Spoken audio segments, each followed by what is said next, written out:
सभी विद्यार्थियों का हमारे YouTube चैनल पर स्वागत है। पंडित दीनदयाल उपाध्याय शेखावाटी विश्वविद्यालय सीकर स्नातक प्रथम वर्ष हिंदी साहित्य प्रथम प्रश्न पत्र आदिकाल एवं भक्तिकाल की कक्षा में आज हम निर्गुण संत कवि कबीर के दोहों पर चर्चा कर रहे हैं और आज हम हमारे पाठ्यक्रम में सम्मिलित कबीर के दोहा संख्या 1 से 5 तक का अध्ययन कर रहे हैं। तो आइए पहले इस पद का हम वाचन करते हैं और उसके पश्चात हम इनकी व्याख्या को समझेंगे।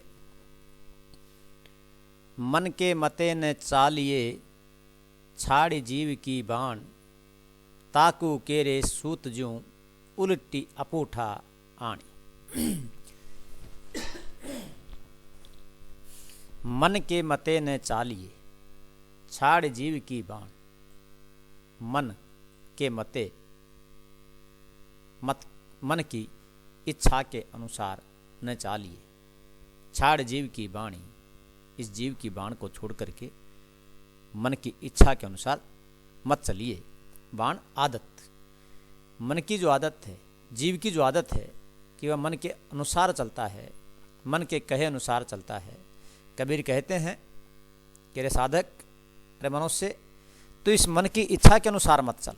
मन के मते ने चालिए छाड़ जीव की बाणी, ये जो जीव की आदत है कि वह मन के अनुसार चलता है, मनुष्य जो कहता है, जो उसे करवाना चाहता है वह वही करता है। तो कबीर कहते हैं उसके अनुसार मत चलिए। ताकू केरे सूत ज्यों उल्टी अपूठा जान, ताकू केरे सूत ज्यों, जिस प्रकार से तकवे पर जो कच्चा सूत होता है उसको खींचकर उसको पिंदिया कर और उसके बाद में तकवे पर चढ़ाया जाता है। उल्टी अपूठा जान, जो अपरिपक्व, अपूठा अपरिपक्व, उल्टी उलट कर। ताकू केरे सूत ज्यों, जिस प्रकार से अपरिपक्व या कच्चे सूत को खींचकर तकवे पर चढ़ाया जाता है, उसी प्रकार से तुम्हारा जो अपूठा अपरिपक्व जो मन है और वह विषयों की तरफ जो जा रहा है, उस मन को तुम सांसारिक विषय वासनाओं से हटा करके ईश्वर भक्ति की ओर लगाओ। यानी मन को जो सांसारिक मोह माया है उससे हटा करके और आप उसे ईश्वर भक्ति की तरफ लगा दो। तो प्रस्तुत पद में कबीर ने मनुष्य को मन के मते, मन के अनुसार न चलने की सलाह दी है। और अगर हम रस संदलमकार की दृष्टि से देखें तो यहाँ पर कबीर ने मन को वश में रखने की सलाह दी है, मन को वश में रखने का उपदेश दिया है। और प्रस्तुत पद में मन के मते ने चालिए, मन के मते अनुप्रास अलंकार है। ताकू केरे सूत ज्यों उल्टी अपूठा जान, यानी यहाँ पर दृष्टांत अलंकार है। दृष्टांत अलंकार के बारे में आप जानते ही होंगे। जहाँ कोई एक बात कहकर दूसरी बात में, दूसरे पद में उससे मिलती जुलती बात कही जाए, वहाँ पर दृष्टांत अलंकार होता है।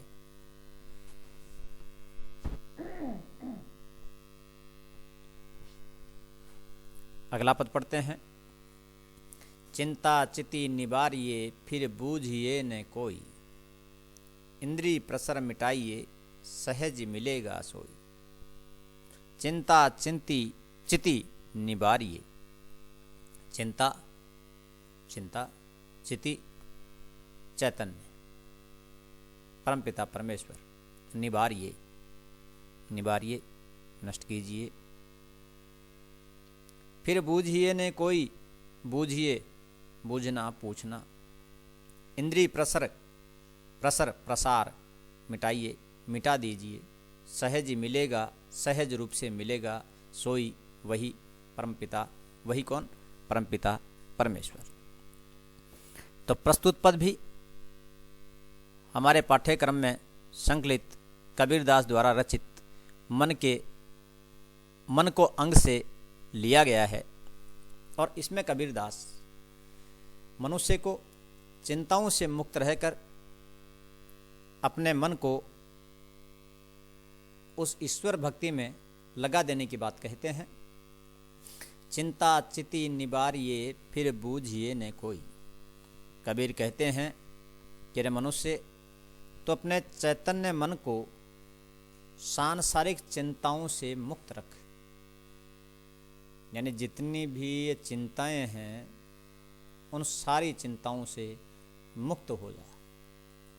फिर बूझिए न कोई, फिर किसी को कुछ भी पूछने की आवश्यकता नहीं है। यानी जब मनुष्य इंद्रियों को वश में रख ले, जब वह जो विषय वासनाएं हैं उनसे मुक्त हो जाए, उनकी आसक्ति में नहीं रहे, फिर बूझिए न कोई, फिर किसी को कुछ भी पूछने की आवश्यकता नहीं है। और फिर कबीर कहते हैं, इंद्रिय प्रसार मिटाइए, इंद्रियों का जो प्रसार है उसको मिटा दीजिए।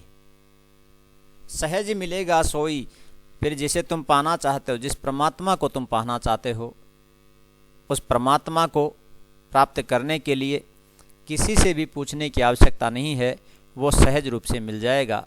कबीरदास कहना चाहते हैं कि जब मनुष्य इंद्रियों को वश में कर ले, सांसारिक चिंताओं को मिटा दे, उनसे मुक्त हो जाए, इंद्रियों का प्रसार मिटा दे, फिर किसी को पूछने की आवश्यकता नहीं है। वह जो परमपिता परमेश्वर है वह उसको सहज रूप से ही प्राप्त हो जाता है। विशेष की दृष्टि से देखें तो प्रस्तुत पद में कबीर ने ईश्वर को सहज रूप से मिलने वाला बतलाया है, परंतु कब? जब मनुष्य चिंताओं से, सांसारिक चिंताओं से मुक्त हो जाए, इंद्रियों के प्रसार से यानी विषय वासनाओं से मुक्त हो जाए, तो ईश्वर उसे सहज रूप से प्राप्त हो जाता है।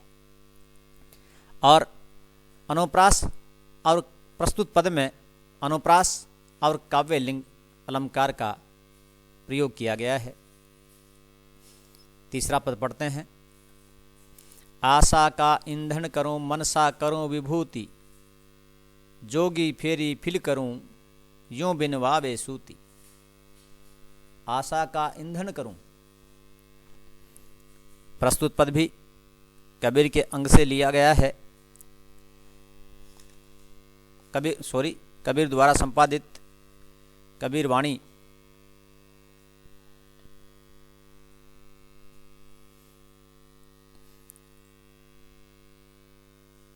प्रस्तुत पद आशा का ईंधन करूं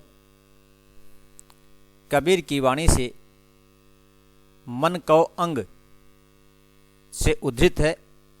प्रस्तुत पद में कबीर आशा, मनसा, इन सब को समाप्त कर देने की बात करते हैं।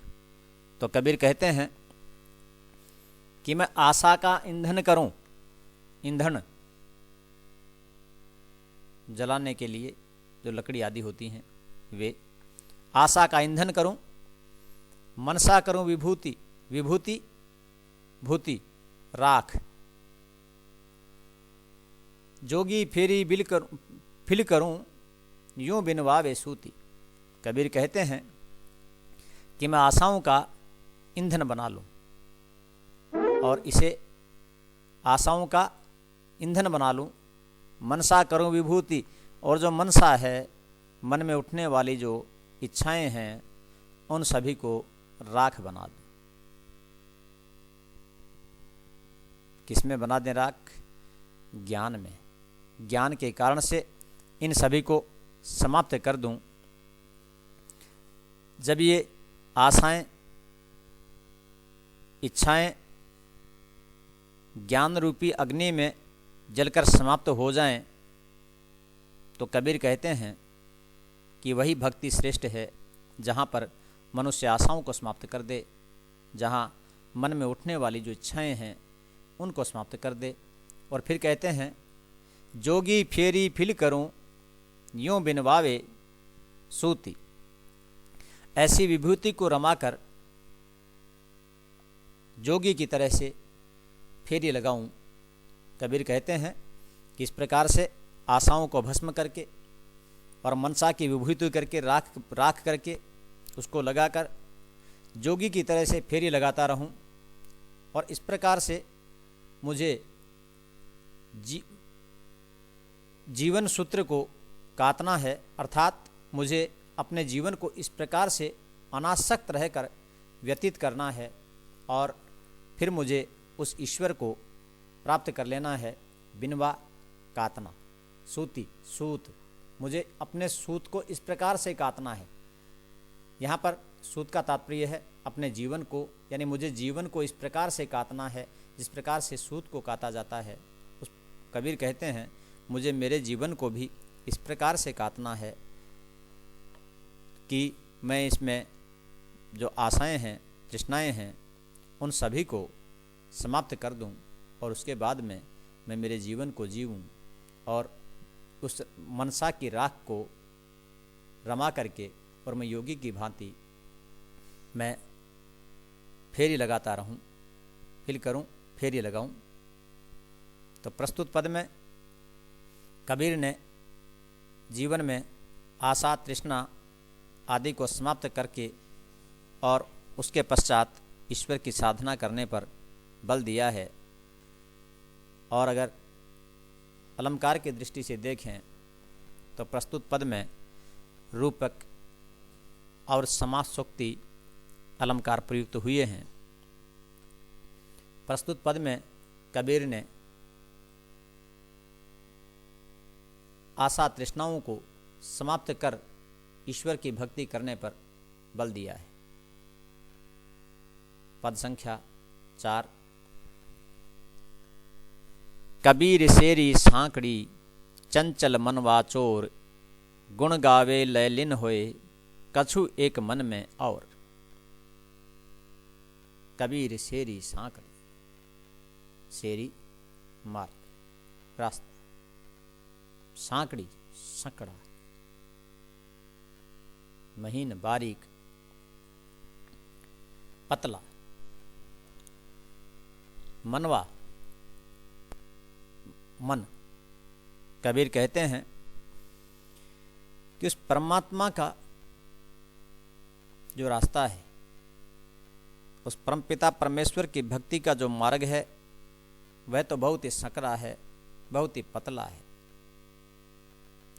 और ये जो मन है चंचल मनवा चोर, और मन है वो चंचल है और चोर, यानी भक्ति का मार्ग तो बहुत ही संकरा है, बहुत ही पतला है, जिस पर कोई व्यक्ति सहज रूप से चला नहीं सकता। और ये जो मन है वह बहुत चंचल है। गुण गावे लयलिन होई, लयलिन होकर, लीन होकर। कबीर कहते हैं कि जो मन है चंचल है, मन चोर है। गुण गावे लयलिन होए, गुण तो इस प्रकार से गाता है जैसे उस ईश्वर के भजन में, उस ईश्वर की भक्ति में यह बहुत ही लीन है, परंतु कछु एक मन में और, परंतु इसके मन में कुछ और ही बात रहती है। इसके भीतर जो सांसारिक माया मोह है, जो इच्छाएं हैं, वो रहती हैं। इस कारण से उसका जो मन है वह तो अन्यत्र ही लगा हुआ है, और जगह ही लगा रहता है। कबीर सेरी सांकरी चंचल मनवा चोर। कबीर कहते हैं कि भक्ति का मार्ग तो बहुत ही पतला है, बहुत ही सूक्ष्म है, बहुत ही सकड़ा है, और चंचल मनवा चोर, और ये जो मन है यह बहुत ही चंचल है। गुण गावे लयलिन होई, कछु एक मन में होई, लयलिन होई, लीन होकर के तो यह उसके गुण गाता है, उस ईश्वर के गुण गाता है, परंतु मन में कुछ और ही चलता रहता है। मन ईश्वर की भक्ति में नहीं रहता है। मन तो सांसारिक काम, क्रोध, विषय, वासनाओं के में संलग्न रहता है, इसलिए यह सच्ची भक्ति नहीं कर पाता है। विशेष की दृष्टि से देखें तो कबीर ने मन को वश में रखने का संदेश दिया है कि मनुष्य उसकी भक्ति, उस ईश्वर की भक्ति तभी कर सकता है, उसे तभी प्राप्त कर सकता है जब वह अपने मन को वश में रखे तभी उसकी भक्ति संभव है। और प्रस्तुत पद में अनुप्रास और उपमा अलंकारों का प्रयोग हुआ है। चंचल, कबीर, शेरी, सांकरी। विद्यार्थियों, आप इन पदों को सहज रूप से याद कर सकते हैं। एक दो बार अगर आप इन पदों को पढ़ते हैं तो आपको बहुत अच्छे से याद हो सकते हैं। कबीर, शेरी, सांकरी, चंचल मनवा चोर, गुण गावे लैलिन होई, कछु एक मन में और। पांचवा पद, कबीर मारू मन को टूक टूक हवे जाए, बिस्की क्यारी बोई करी लूणत कहाँ पछताए। कबीर मारू मन को टूक टूक हो जाए, टूक टूक टूक होना, टुकड़े टुकड़े होना, खंडित हो जाना। कबीर कहते हैं कि प्रस्तुत पद भी कबीर द्वारा रचित मन को अंग शीर्षक से लिए गए हैं। कबीर मनुष्य की विषय वासनाओं को वश में करने का, मन को वश में करने का संदेश देते हुए प्रस्तुत पद में कहते हैं कि इस मन को ऐसा मारूं कि यह छिन छिन हो जाए, यह टुकड़े टुकड़े होकर समाप्त हो जाए। यानी कबीर मन को मार करके, मन को वश में करके टुकड़े टुकड़े कर देना चाहते हैं, उसको पूरी तरह से समाप्त कर देना चाहते हैं। और बिस्की क्यारी बोई करी, विस्की क्यारी बो करके कबीर कहते हैं कि जब मन में विषय वासनाओं की विष रूपी क्यारी तुमने बोध रखी है तो उसे काटते हुए क्यों पछता रहे हो। लूणत, काटना, लूणत कहाँ पछताई, उसको काटते हुए क्यों पछता रहे हो। अर्थात जब तुमने मन को विषय वासनाओं में लगा रखा है तो उसका जो दुष्प्रभाव है वो झेलने के लिए, या यूँ कहें कि उसका जो कुफल है उसको प्राप्त करने में तुम क्यों पछता रहे हो। जिस प्रकार से हम जो बोते हैं वही काटते हैं, उसी प्रकार से कबीर प्रस्तुत पद में कहते हैं कि जब तुमने विषय वासनाओं की क्यारी बो रखी है, विष की क्यारी बो रखी है, तो वही तुम्हें काटना पड़ेगा। अर्थात तुम्हें अपने मन को वश में करना चाहिए और मन को वश में करके उस ईश्वर की भक्ति करनी चाहिए। तुम उस ईश्वर की भक्ति तभी कर सकते हो जब मन को नियंत्रण में कर लो, अन्यथा जो विष की क्यारी तुम बोओगे वही तुम्हें काटनी पड़ेगी। तो प्रस्तुत पद में भी कबीर मन को वश में रखने का संदेश देते हैं। कबीर कहते हैं कि इस मन में विषय वासनाओं रूपी क्यारी जो बो रखी है और उसका जो फल मिलेगा वह भी तुम्हें ही भोगना पड़ेगा। लूणत कहाँ पछताई, उसको काटते हुए क्यों पछता रहे हो, यानी वह भी फल तुम्हें ही भोगना पड़ेगा। अर्थात जैसा तुम बोओगे वैसा ही तुम काटोगे। इसलिए मन को कभी भी तुम वासनाग्रस्त मत होने दो। इस मन को अपने नियंत्रण में रखिए। प्रस्तुत पद में रूपक, मानवीकरण और पुनरुक्ति प्रकाश अलंकार का प्रयोग किया गया है। पुनरुक्ति प्रकाश, टूक टूक हवे जाए,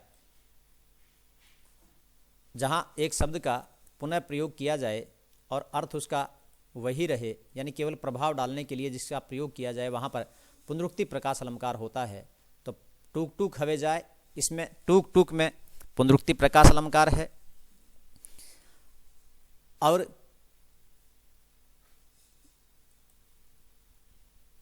मानवीकरण अलंकार के बारे में जैसा आप जानते हैं, जहाँ प्रकृति के जड़ या अचेतन पदार्थों पर या मानवीय जो गुण हैं, गुण धर्म हैं या मानवीय विकार जो हैं, उन पर मानवीय चेतना का आरोप कर दिया जाए, यानी उनको मानव की तरह से काम करते हुए बतलाया जाए, तो वहाँ पर मानवीकरण अलंकार होता है।